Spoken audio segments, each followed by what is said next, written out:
Racist police officer gets taught a harsh lesson by black governor. The flashing red and blue lights painted the darkened street in an eerie glow, bouncing off the wet pavement as the patrol car idled behind the sleek black SUV. Sergeant Jack Hensley sat in the driver's seat, fingers drumming against the steering wheel, a smirk creeping across his face.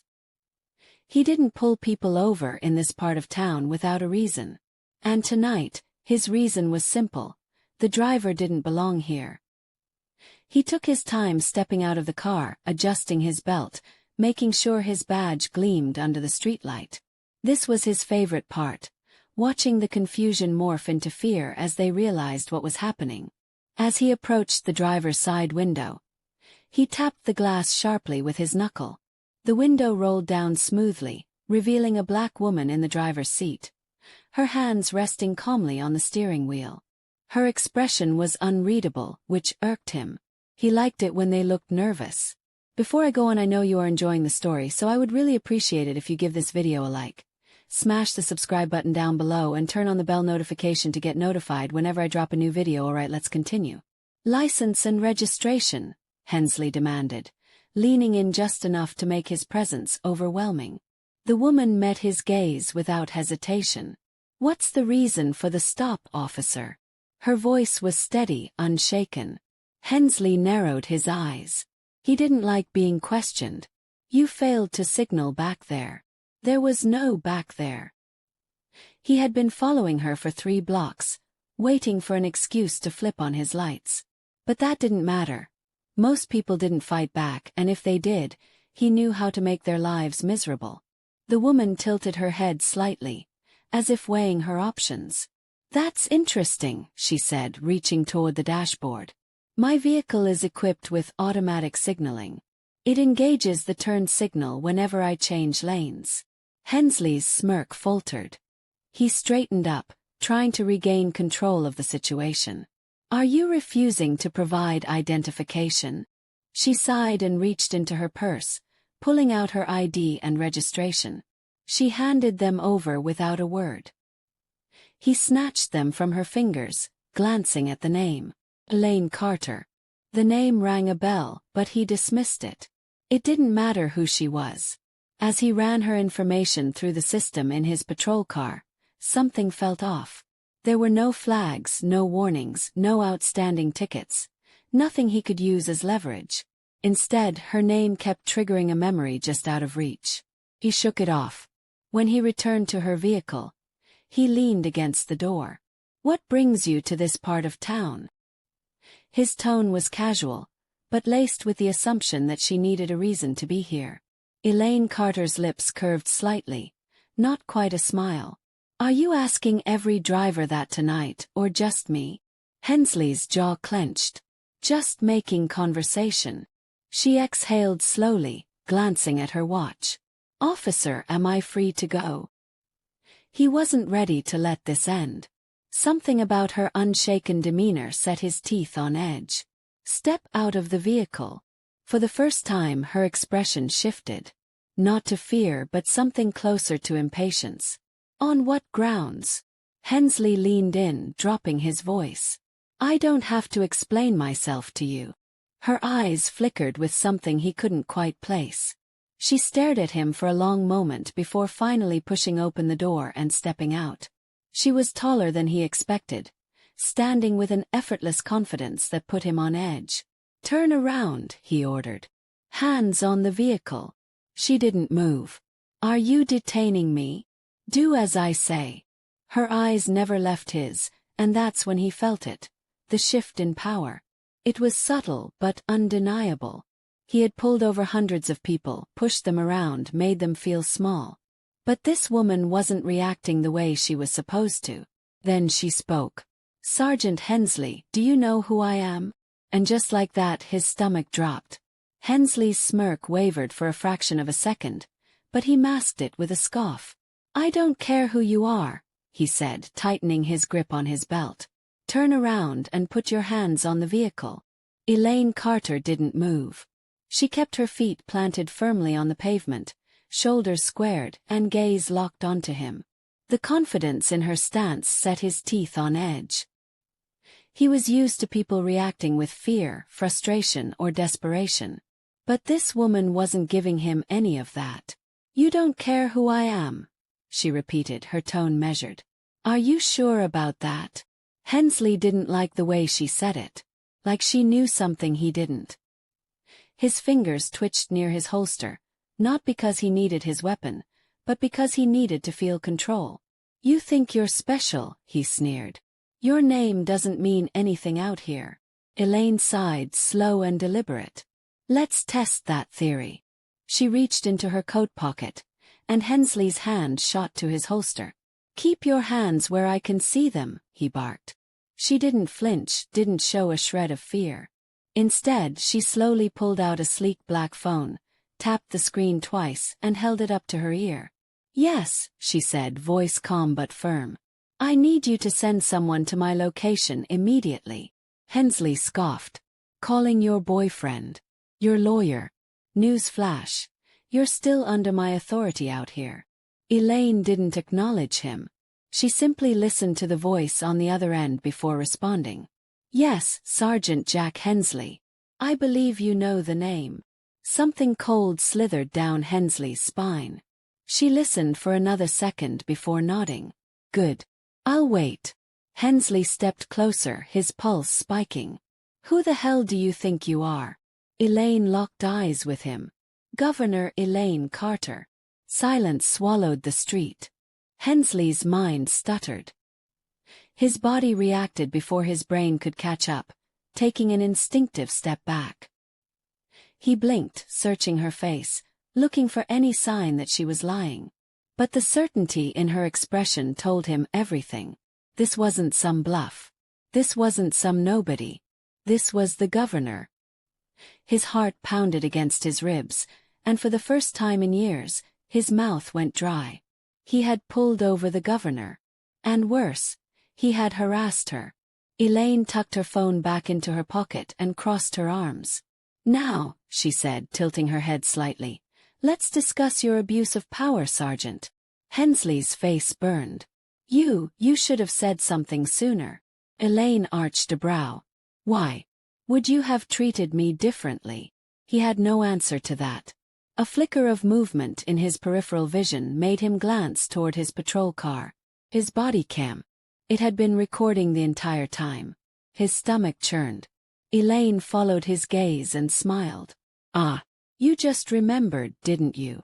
His fingers twitched. I can explain." She held up a hand, cutting him off. "I'm not interested in excuses. I'm interested in accountability." Hensley's skin prickled. This wasn't how things were supposed to go. He was the one who dictated the rules, not the other way around. But as he looked at Elaine Carter, standing there with the quiet, unwavering authority of someone who actually had power, he realized how badly he had miscalculated. She wasn't some random black woman he could bully. She wasn't a face he could forget. She was about to make sure he never forgot her. Hensley's grip on his belt tightened as his mind raced for an escape. There had to be a way to flip this, to regain control before it was too late. His instincts told him to double down, to remind her that out here on this street, his authority mattered more than whatever title she held. But something in her expression warned him that would be a fatal mistake. He took a slow breath, masking his rising panic. "I don't know what game you think you're playing, but you're still resisting a lawful order." His voice lacked the confidence it had minutes ago, and they both knew it. Elaine's eyes flickered with something that sent another chill down his spine. "A lawful order," she repeated, folding her arms. "Tell me, Sergeant, which law states that a citizen must exit their vehicle without probable cause?" Hensley's jaw locked. "I had reasonable suspicion." Elaine cut him off with a quiet chuckle. "Reasonable suspicion of what, exactly?" "Driving while black." A muscle in Hensley's cheek twitched. "I pulled you over for a traffic violation." "No, you pulled me over because you assumed I didn't belong in this part of town," she said smoothly. "You thought you had power over me. And now, you're realizing just how wrong you were." Hensley could feel the sweat gathering at the back of his neck. This was spiraling and he needed to shut it down, fast. His fingers hovered near his radio. If he called for backup, maybe he could shift the narrative before she took full control. Elaine watched him carefully, as if reading his thoughts. "Go ahead," she said, gesturing to his radio. "Call for backup. Let's see how many of your colleagues are willing to put their careers on the line for you tonight." His hand twitched. She tilted her head. "Or if you prefer, I can make a few calls of my own."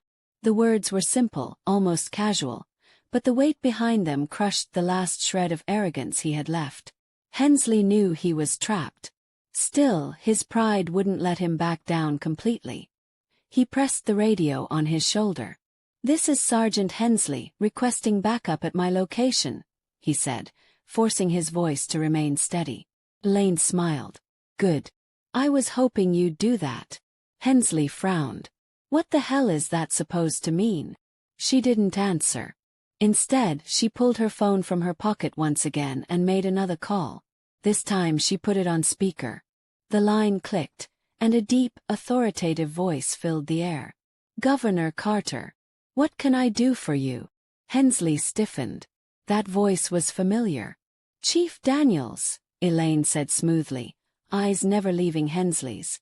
"I'm currently being detained unlawfully by one of your officers. Would you like to guess which one?" Silence. Then, a sharp inhale from the other end. "Tell me it's not Hensley." Elaine's smile didn't reach her eyes. "I'd love to, but unfortunately that would be a lie." Hensley's heart pounded against his ribs. He knew his chief wasn't the type to cover for blatant misconduct. Not when the governor herself was involved. The radio on his shoulder crackled. "Sergeant Hensley." The dispatcher's voice came through, suddenly tense. "Stand down. Immediately." His blood ran cold. Elaine took a step closer, lowering her voice just enough for only him to hear. "You should have let me go when you had the chance." The weight of those words settled over him like a noose tightening around his neck. Hensley's fingers twitched at his side. His mind screamed for a way out, but every option was closing faster than he could process. His radio crackled again. "Sergeant Hensley, respond." The dispatcher's voice was sharper this time. No longer a simple directive but a warning. He knew what was coming. The chief was already involved, the governor had video evidence, and his own body cam had recorded every mistake he had made in the last 15 minutes. But his pride wouldn't let him surrender that easily. "I need to confirm that I'm standing down," he said into his radio, his voice tight. "Please advise." There was a pause, brief but heavy with implication. Then Chief Daniels' voice came through, gruff and laced with restrained fury. "Hensley, if you don't let the governor go right now, you won't just lose your badge. You'll be arrested before your shift is over."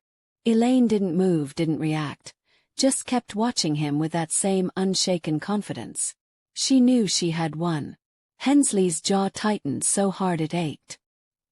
He had spent years building his reputation, priding himself on his authority.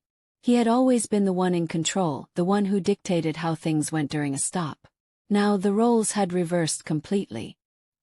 His mouth felt dry as he forced himself to swallow the lump of rage and humiliation clawing at his throat. "You're free to go," he finally muttered, barely above a whisper. Elaine raised an eyebrow. "I didn't quite catch that." Hensley's face burned. He clenched his fists at his sides, struggling to keep his voice even. "You're free to go, Governor." She smiled, slow and deliberate. "That's more like it." Turning her back to him, she walked toward her vehicle. But just before she reached the door, she paused. Without turning around, she spoke over her shoulder. "I assume your body cam is still on." His breath caught. He hadn't turned it off. He hadn't had the chance. And she knew it. Elaine faced him again, her expression unreadable. "Good. Then you won't have any trouble providing that footage to internal affairs." Hensley's stomach twisted. "What?" Elaine pulled out her phone and tapped the screen. A few seconds later, a voice he didn't recognize answered. This is Special Investigator Rowe. Elaine's lips curled into something that wasn't quite a smile. Investigator Rowe, I'm sending you a copy of my footage now. I expect Sergeant Hensley's body cam footage to be included in the official report as well. Rowe's voice was crisp, no nonsense. Understood, Governor. I'll be in touch soon. The call ended, and Elaine slipped her phone back into her pocket. I'll be keeping an eye on this case, she told Hensley. And just so we're clear, you didn't just pull over a random black woman tonight. You pulled over the wrong black woman. Hensley had never felt so trapped in his life. Every move he had made was now evidence against him, every word recorded, every second of his abuse of power laid out for the world to see. Elaine gave him one last look, her expression unreadable. Then, without another word, she got into her car, started the engine, and drove away, leaving Hensley standing in the street, drowning in the consequences of his own actions. Hensley stood frozen in place as Elaine Carter's taillights disappeared into the night. His chest felt tight. His hands clenched into fists at his sides. His career, his entire career, was hanging by a thread. His body cam footage, the governor's recording, the chief's direct involvement, it was too much to contain. This wasn't some minor complaint that would get buried under paperwork. This was big, and he knew it. His radio crackled again. Sergeant Hensley returned to the station.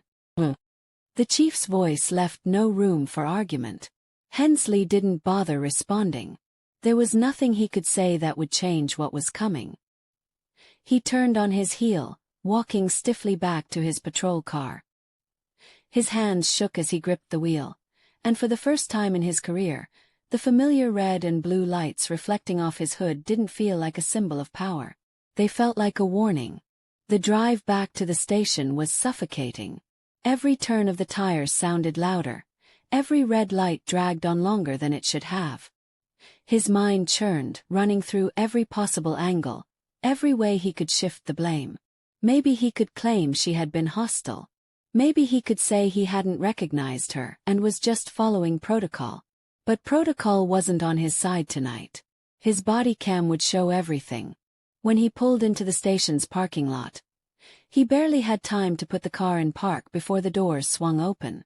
Chief Daniels stood waiting, arms crossed, face like carved stone. Behind him, a tall, serious-looking man in a dark suit adjusted his tie. Internal affairs.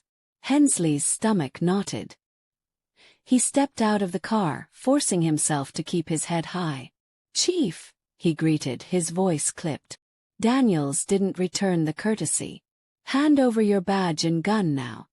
A cold sweat broke out on Hensley's skin.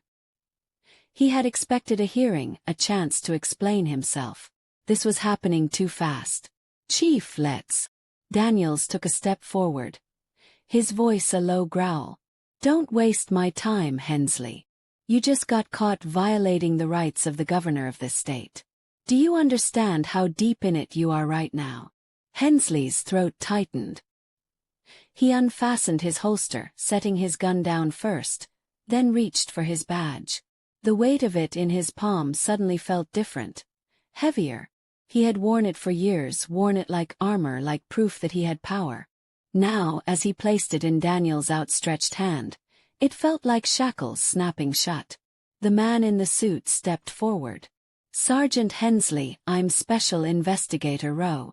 You are officially under internal investigation for abuse of authority, unlawful detention, and misconduct."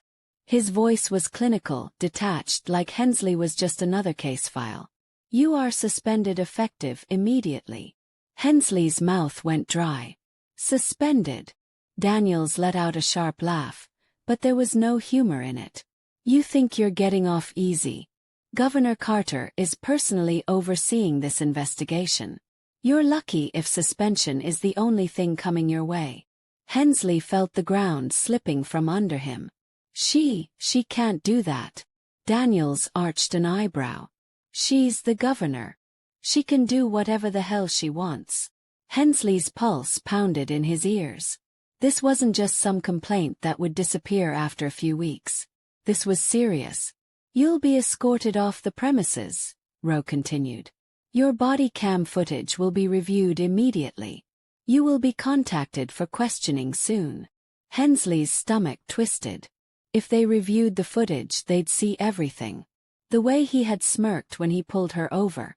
The way he had tried to intimidate her. The moment he realized who she was and scrambled to backpedal. For the first time in his life, he felt powerless. A uniformed officer stepped forward, motioning toward the exit. Let's go. Hensley wanted to fight back, wanted to argue that this was all a mistake. But the weight of the chief's glare, the investigator's cold expression, and the officers watching from the hallway all told him the truth. No one was on his side. Without another word, he turned and walked toward the door. His own footsteps echoing in the sterile silence of the station. Hensley sat in his dimly lit apartment, staring blankly at the TV screen. The news was everywhere.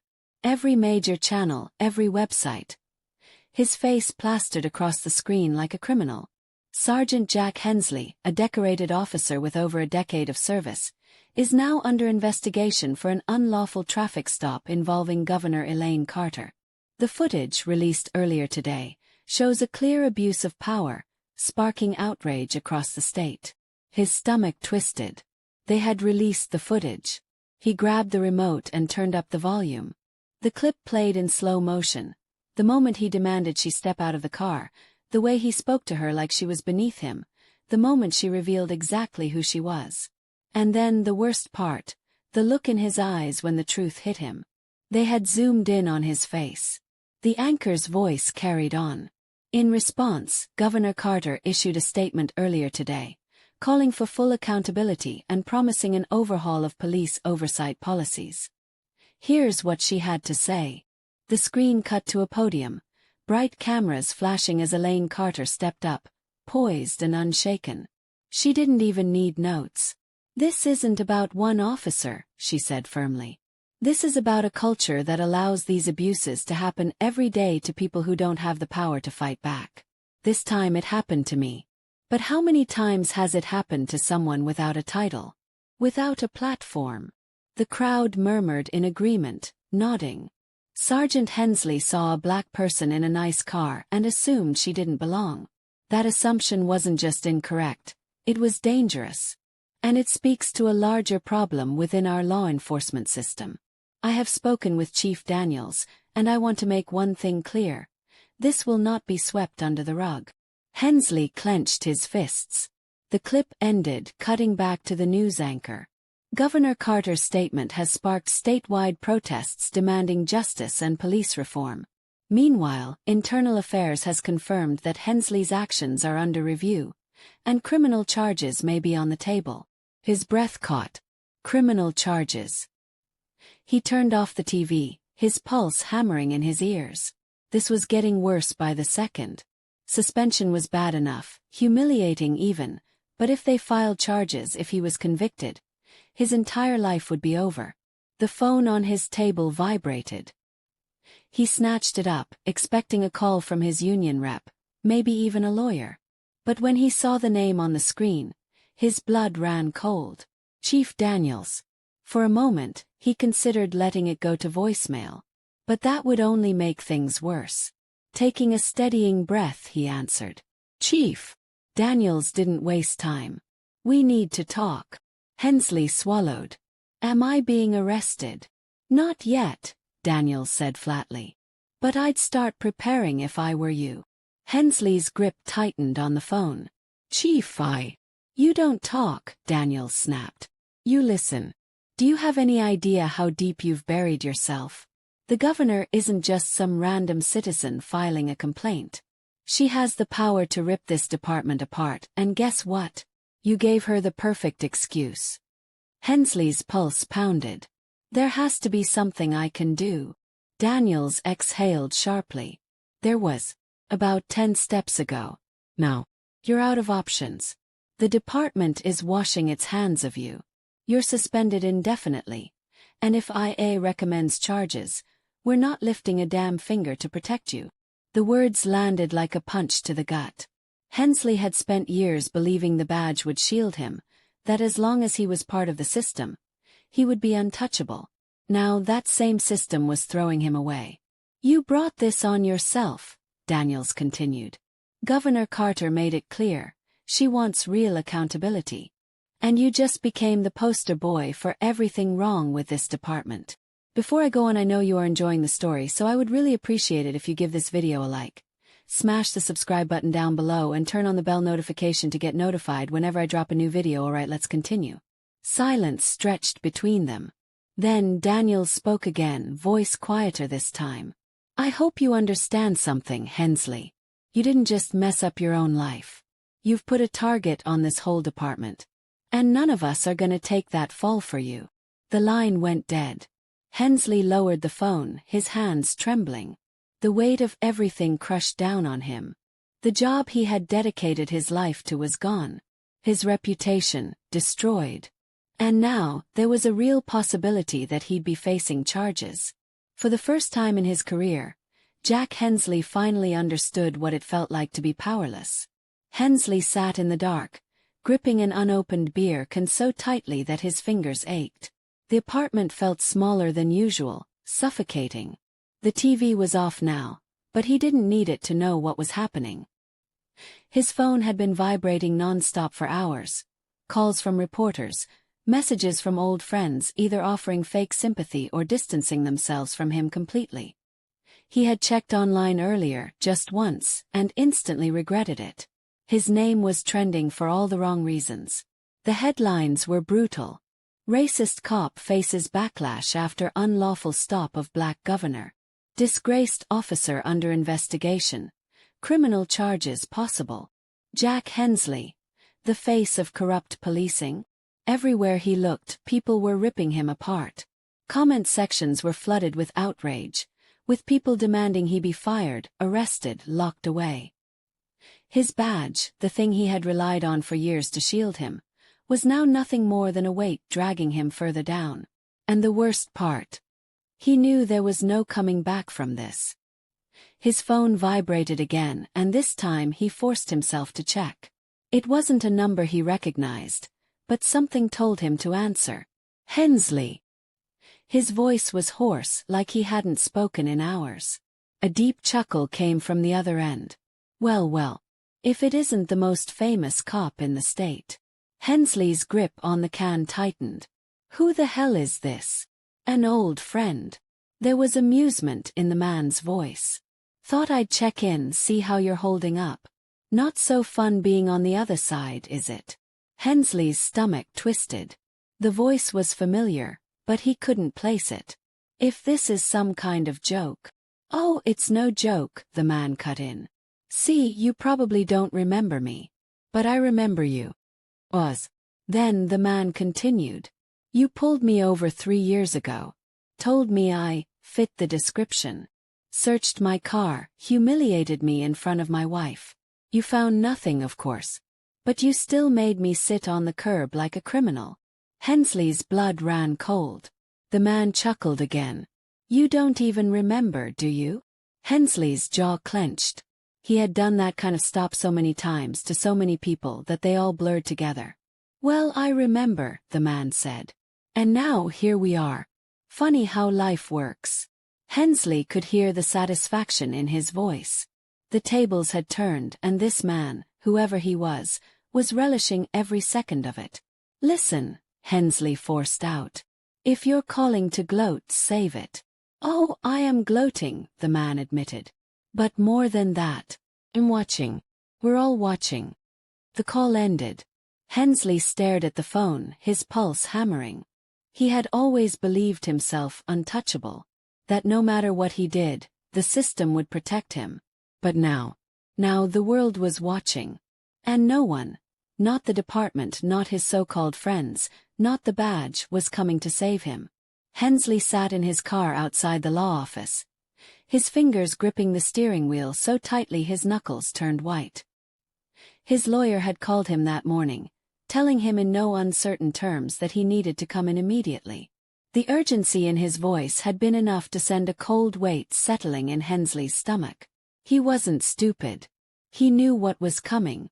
After a long, slow breath, He stepped out of the car and walked inside, his heart pounding harder with every step. The receptionist barely looked at him before motioning him toward the back offices. Another sign. No polite smiles, no small talk. Just silent judgment. The moment he entered the office, his lawyer, Thomas Greer, shut the door behind him. Greer was an older man, well-dressed, always calm. But tonight there was no reassuring smile, no attempt at pleasantries. Instead, he folded his hands on the desk and got straight to it. "Hensley, we have a problem." Hensley scoffed, sinking into the chair across from him. "Yeah, no kidding." Greer didn't even blink. "Governor Carter is pushing for full charges. Unlawful detention, abuse of authority, civil rights violations. And now there's talk of federal involvement." Hensley's breath caught. "Federal?" Greer nodded grimly. "The Department of Justice has been monitoring this case. Given the footage, the history of complaints against you, and the governor's public stance, they might move forward." Hensley's skin went cold. "They can't be serious." Greer sighed. "Jack, I need you to listen. This is beyond anything we expected. Carter isn't letting this slide, and with the public on her side, prosecutors are under pressure to make an example out of you. This isn't going away." Hensley's jaw tightened. "So, what are my options?" Greer leaned forward. "If we fight this, they'll push for the maximum. Jail time. You'll lose your pension, your benefits, everything." Hensley's stomach twisted. Well, the very thing he had thrown so many others into without a second thought. His voice came out rough. "And if I don't fight?" Greer hesitated. "There's a possible deal on the table. Resign from the force immediately. Publicly apologize. Agree to never work in law enforcement again. If you do that, they may reduce the charges." Hensley felt like the air had been knocked from his lungs. Resign. Apologize. He had spent his entire life in uniform. The idea of giving that up, of admitting defeat, publicly, was unbearable. "No way," he said through clenched teeth. "I won't grovel to her." Greer's expression hardened. "Then you'll lose everything." Silence filled the room. Hensley looked away, his mind racing. He had never imagined this. Never thought he'd be the one sitting on the other side, backed into a corner. But now he was out of moves. After a long, bitter moment, he exhaled. "What exactly do I have to say?" Greer slid a piece of paper across the desk. "They've drafted a statement for you." Hensley stared at it, rage simmering beneath his skin. The words on the page were humiliating. An admission of guilt, an apology for violating the public's trust, a promise to reflect on his actions. His pride screamed at him to refuse. But his survival instinct whispered something else. "Swallow it. Take the deal. Because if you don't, they'll destroy you." His hand shook as he picked up the paper. And for the first time in his life, Jack Hensley realized he had no choice. Hensley sat in front of the cameras, his stomach twisting into knots. The room was small, suffocating. The heat of the bright lights made his skin itch, but nothing compared to the burn of humiliation clawing at his insides. The statement was in front of him. Neatly typed, each word carefully chosen, not by him but by Governor Carter's office. They controlled the narrative now. Reporters murmured, their cameras rolling, waiting for him to speak. The whole state was watching. His fellow officers, his family, the people he had spent years looking down on. They were all waiting for him to say it, to admit for the first time in his life that he had been wrong. Greer sat beside him, his expression unreadable.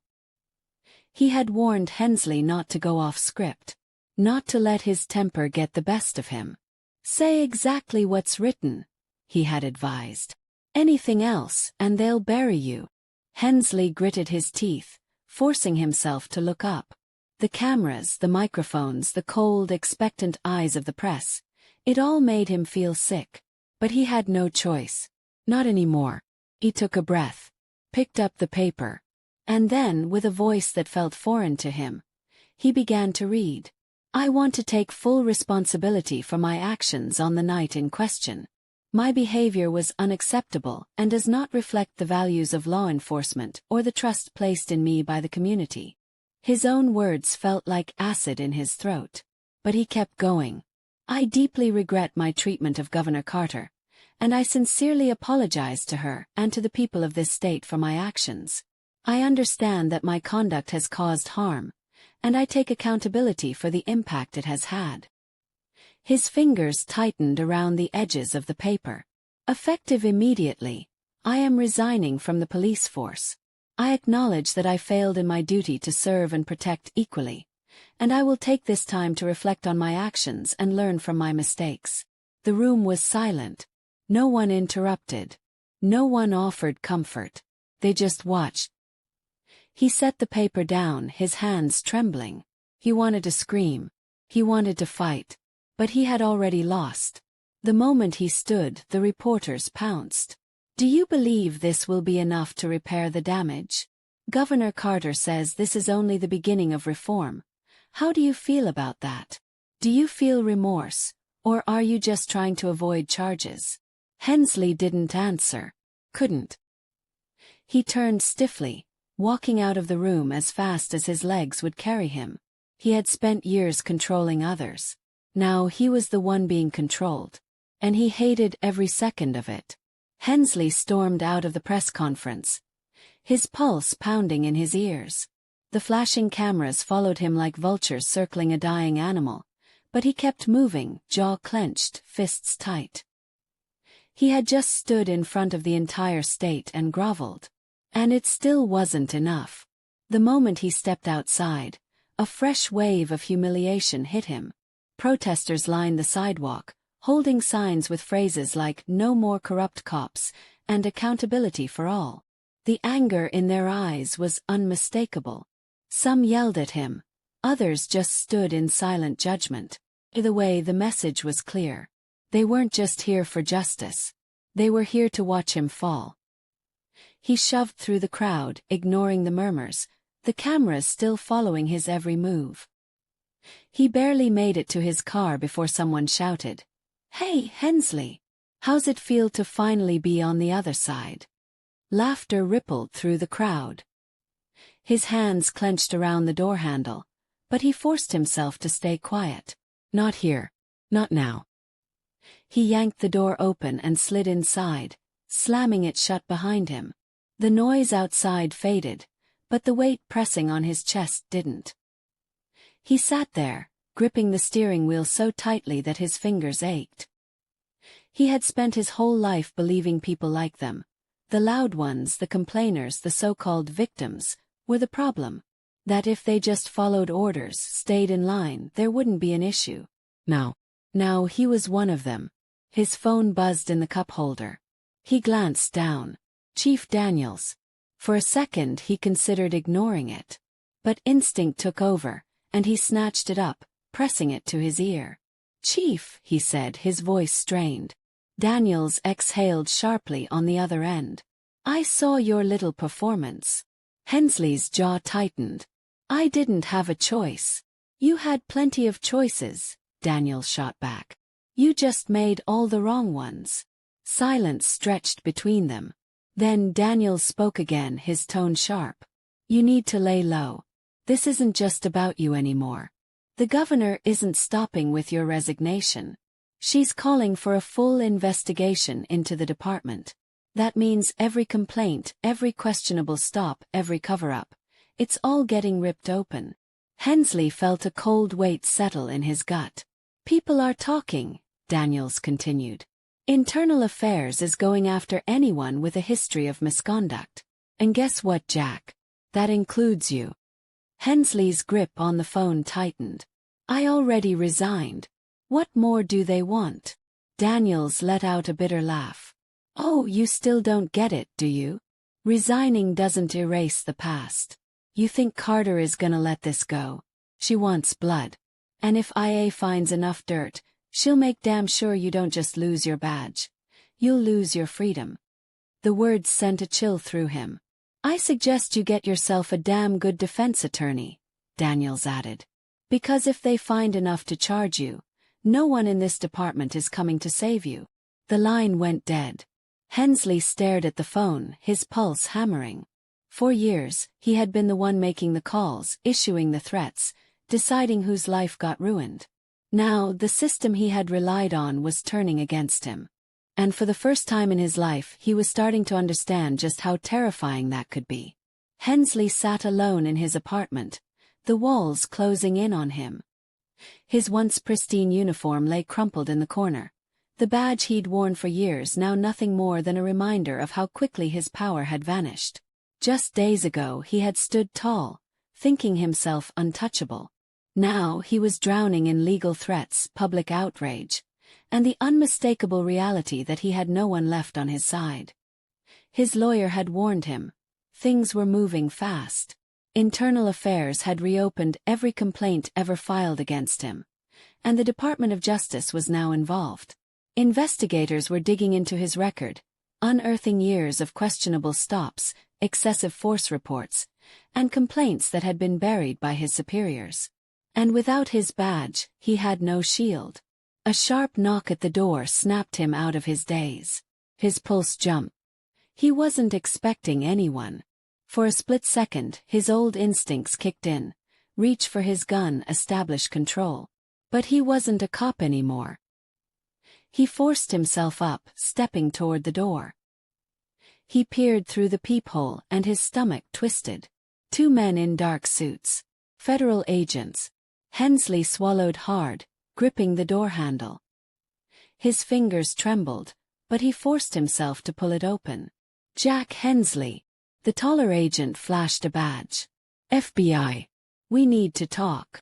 Hensley's mouth went dry. About what? He asked, though he already knew. The second agent, a woman with a sharp gaze, didn't bother with pleasantries. We have questions regarding your conduct during your time on the force. Specifically, patterns of racial profiling, abuse of authority, and obstruction of justice. Hensley felt the floor tilt beneath him. The taller agent continued. You're at the center of a federal civil rights investigation, and given the evidence mounting against you, we're willing to make you an offer. Hensley's mind raced. Offer? The female agent didn't blink. We know how your department operated. We know the complaints didn't just stop with you. There's a bigger case here, and if you cooperate, if you help us bring down the system that protected you, we can discuss leniency. Hensley's stomach turned. They wanted him to flip. To turn on the very people who had covered for him, who had made sure his record stayed clean while he did whatever he wanted on the streets. For years he had been part of an unspoken code. You protect your own. That was the rule. That was how the system survived. But now the system was discarding him like trash. And these agents knew it. He glanced past them, out into the hallway, as if searching for a way out. But there wasn't one. Not anymore. He had 2 choices. He could fight this, go down in flames, lose everything and likely end up in prison. Or he could take the deal. Sell out the department that had once shielded him. Give them the names, the records, the unwritten rules that had let men like him get away with it for years. His pride screamed at him to resist. To stay loyal. To never betray the people who had been his brothers in uniform. But then he remembered Daniel's voice over the phone. No one in this department is coming to save you. And he realized the truth. He wasn't one of them anymore. He was just another liability. Another name they'd be happy to throw under the bus to save themselves. The female agent folded her arms. What's it gonna be, Hensley? Hensley stared at them. His mind a storm of rage, regret, and something he'd never felt before. Fear. He swallowed hard. And then, in a voice barely above a whisper, he gave his answer. Hensley sat in a cold, windowless interrogation room, his fingers drumming against the metal table. The silence in the room was suffocating, broken only by the ticking of the clock on the wall. Across from him, the 2 federal agents watched him closely, their expressions unreadable. He had spent his entire career on the other side of this table, being the one who asked the questions, the one who had the power.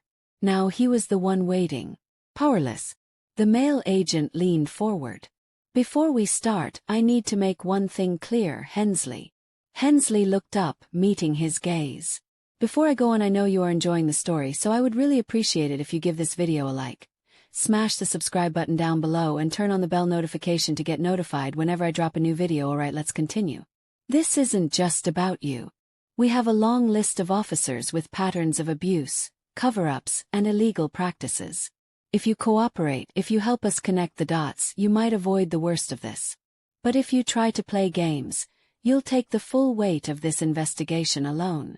The female agent slid a folder across the table. Hensley hesitated before opening it. The moment he did, his heart sank. Inside were pages of complaints, reports, and names. Some of them were old colleagues, men he had worked alongside for years. Others were names of superiors who had protected him, who had ensured complaints against him disappeared. At the bottom of the stack was his own file. The female agent tapped a section. We have documented evidence of at least 13 unlawful stops, 7 excessive force complaints, and multiple internal reports where officers covered for you. This is just what we've confirmed. Hensley's throat went dry. 13. 7. Those were just the ones they knew about. You weren't working alone, the male agent said. Give us the names. Tell us how deep this goes. Hensley stared at the file, his mind racing. If he talked, he would be the ultimate traitor. Every officer who had ever covered for him, every superior who had looked the other way, they would all know he had turned on them. But if he didn't, the weight of the evidence against him was suffocating. He wasn't stupid. He knew what happened to former cops who ended up behind bars, especially ones with his record. He exhaled slowly. If I do this, what happens to me? The female agent exchanged a look with her partner. If you cooperate fully, the DOJ will recommend leniency. It won't erase everything, but it could mean the difference between probation and serious prison time. Hensley closed his eyes. His entire life had been built on a foundation of power, protection, and privilege. He had been part of a system that let men like him operate without consequence. Now that same system had turned its back on him. And in that moment he realized something. It had never been about loyalty. It had never been about brotherhood. The system didn't care about him. Never had. He opened his eyes and exhaled through his nose. Fine, he muttered. I'll talk. The agent sat up straighter. But I want protection. Full immunity for anything I wasn't already charged with. The male agent smirked. That depends on how much you give us. Hensley nodded slowly. Then, for the first time in his life, he started telling the truth. He told them about the unwritten rules, the ones that let officers stop black drivers for nothing, just to check things out. The ones that let them escalate a situation and blame the suspect when things got violent. He gave them names. Officers who had done worse than him, who had planted evidence, who had brutalized suspects, who had used their badge as a weapon, knowing they would always be protected. He told them about the supervisors who had buried complaints, the internal investigators who had looked the other way, the city officials who had kept it quiet to avoid bad press. And he told them about Chief Daniels. The agents listened, taking notes, asking questions, pushing for details. Hours passed. By the time Hensley finished, his throat was dry, his body exhausted. He had just betrayed everything he had ever stood for. But strangely, there was no relief. Only a sickening emptiness. The female agent closed her notebook. You did the right thing. Hensley scoffed. Tell that to everyone I just sold out. The male agent stood. We'll be in touch. But make no mistake, Hensley. This isn't over. They left him alone in the room. He slumped back in his chair, staring at the ceiling. For the first time in his life, he had no power, no badge, no allies. Jack Hensley was nothing. And the world was finally treating him that way.